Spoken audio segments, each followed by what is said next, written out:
Centre ആക്രമണം നടന്ന 2ാം ദിവസം തന്നെ പോലീസിന് വ്യക്തമായ സൂചനകൾ കിട്ടിയിരുന്നു എന്നാണ് പുറത്തു വരുന്ന വിവരം.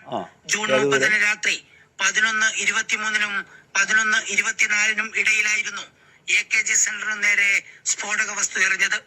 AKG സെന്ററിൽ നിന്നും പുറത്തുവിട്ട CCTV ദൃശ്യത്തിന് പുറമെ വ്യക്തമായ CCTV ദൃശ്യം കൂടി ഉണ്ടായിരുന്നു.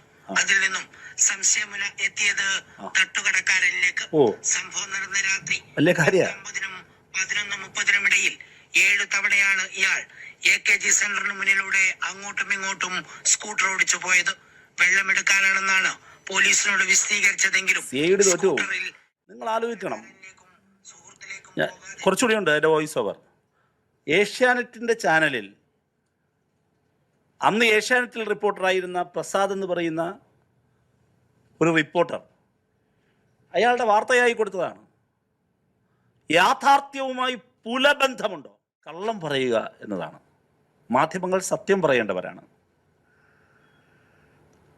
മാധ്യമങ്ങൾ കള്ളങ്ങൾ തുറന്നു കാട്ടേണ്ടവരാണ്. പക്ഷെ മലയാള മാധ്യമങ്ങൾ തുടർച്ചയായി കളവ് മാത്രം പറയുന്നവരായി മാറി.